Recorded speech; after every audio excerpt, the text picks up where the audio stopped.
মনে মনে দোয়া করো। আল্লাহ আমার নাতি আল্লাহ তুমি একটু কথা বলো। কি কথা? আমার মন খারাপ। কে বকা দিচ্ছে? কেউ বকা দেয় নাই, এমনি মন খারাপ। তার জন্য তোমার বাবার জন্য। আসতেছে হুম, আসতেছে মনটা তো বাবুই আসতেছে। ওরা তো এখনো আসে নাই, তাই মন খারাপ। শুটিং থেকে আসবে। এই ভিডিওটি ছিল ইকরার তার ছেলে রিজিকের সঙ্গে শেষ ভিডিও।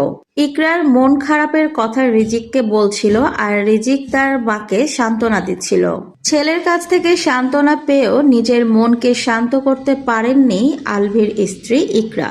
ছেলেকে একা করে এই পৃথিবীর মায়া ত্যাগ করে চলে গেছেন ইকরা। প্রায়ই ছেলের রিজিককে নিয়ে সুন্দর সুন্দর ভিডিও আপলোড করতেন ইকরা।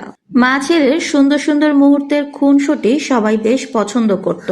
কিন্তু কে জানতো রিজিকের সঙ্গে এই ভিডিওটি মা ইকরার শেষ ভিডিও হবে। এরপরে আর কখনোই মা ছেলেকে একসঙ্গে দেখা যাবে না। প্রথম রমজানে রিজিকও রোজা রেখেছিল। ইকরার আলভির জন্য ভীষণ মন খারাপ হওয়ায় ছেলেকে ইকরা বলছিল, আমার খুবই মন খারাপ তোমার বাবার জন্য। ছেলে ইকরাকে প্রশ্ন করেছিল, তোমাকে কে বকা দিয়েছে? ইকরা বলছে, আমাকে কেউ বকা দেয়নি, তোমার বাবার জন্য আমার মন খারাপ। ছোট্ট রিজিক তার বুদ্ধি দিয়ে মাকে খুব সুন্দর করে বোঝাচ্ছিল।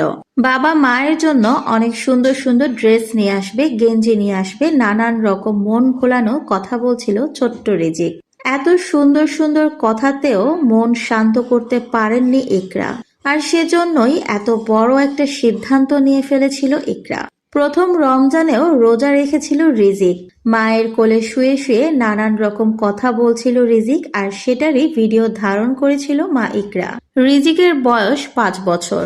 এই 5 বছর শুধু রিজিকের কথা চিন্তা করেই আলভির সংসার করে গেছেন ইকরা। শত শত নারীকে ডিপ্রেশন থেকে বের হতে সাহায্য করত ইকরা, অথচ এই মানুষটার হৃদয়ই ক্ষতবিক্ষত হয়ে গিয়েছিল। আলভির চরিত্র শুরু থেকেই এমন ছিল। বিয়ের পর থেকেই সবকিছু সহ্য করেছেন ইকরা। প্রতিনিয়তই আলভির বিভিন্ন রকম মেয়েদের সাথে কথা, মেসেজ সবকিছু দেখেও মুখ বুঝে সহ্য করে গেছেন ইকরা, শুধুমাত্র আলভির ক্যারিয়ারের কথা চিন্তা করে আর ছোট্ট রিজিকের কথা ভেবে। ইকরা সবসময় বলতেন, বউদের স্বামীকে একটু ছাড় দিতে হয়, নয়তো সে কাজ করবে কিভাবে। আর সেই ছাড় দিতে গিয়েই আজকে এই পৃথিবী থেকে চলে গেছেন ইকরা।